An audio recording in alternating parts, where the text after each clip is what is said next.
ایک نوجوان کا کردار بڑا عجیب تھا. میلاد کا دن تھا 12 ربیع الاول. شاید میں نے یہاں دہرایا ہو یہ بات. میں ٹرین سے اتر رہا تھا, ایک نوجوان مجھ سے کہنے لگا, حضرت میں چاہتا ہوں کہ آج حضور کی بارگاہ میں کوئی اچھا تحفہ پیش کروں. صاحب جھنڈے, کمکمے, مٹھائیاں سب لگا کر کے تو تحفے پیش کرتے.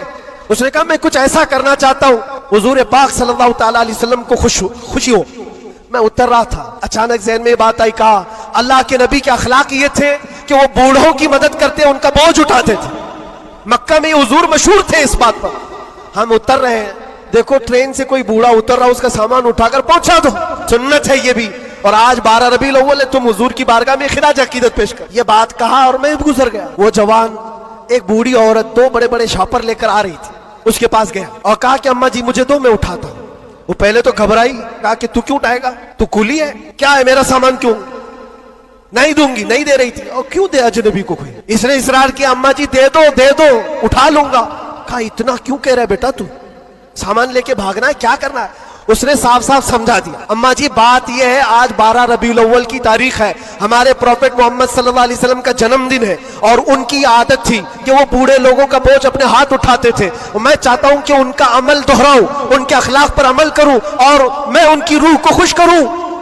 بوڑھی کے دل میں بات آ گئی. کہا لے لے بیٹا, تو تیرے نبی کی بات کر رہا ہے, آج تمہارا کوئی تہوار کا دن ہے, یہ کرنا ہے تو کرو. وہ شاپ پر لے کر کے گیا, اس کو جہاں تک پہنچانا تھا پہنچایا. یہ بات آئی گئی, گزر گئی. ہم بھی تو سوچتے ہیں کہ چھوٹی سی بات ہے. 6 مہینے گزر گنے کے بعد, 6-7 مہینے کے بعد اس نوجوان نے مجھ سے کہا کہ حضرت وہ بوڑھی عورت جس کا میں سامان اٹھایا تھا, وہ ابھی رابطے میں, کانٹیکٹ میں ہے, ابھی آئی اور کہہ رہی ہے کہ بیٹا 6 مہینے گزر گئے, اب تک میں تیرے نبی کا بایو ڈاٹا ہی پڑھ رہی ہوں, اب تک میں ان کے اخلاق ہی پڑھ رہی ہوں. کہا کیوں؟ کہا تیرے اس عمل نے مجھے اتنا متاثر کیا کہ اس زمانے کا کوئی جوان, ارے میرے بیٹے میرے پوتے نہیں آئے مجھے لینے, کسی اور کا بیٹا میرا سامان اٹھا رہا ہے, اس کے اندر اتنا اثر کہاں سے آیا. اور جب تو نے بتایا تیرے نبی کے عمل ہے, میں نے سوچا کہ اس نبی کو کیوں نہ پڑھوں. پڑھتے پڑھتے میں اس مقام پر پہنچ گئی. بتاؤ تیرا نبی کہاں ہے, میں بھی جاؤں غلامی میں شامل ہو جاؤں.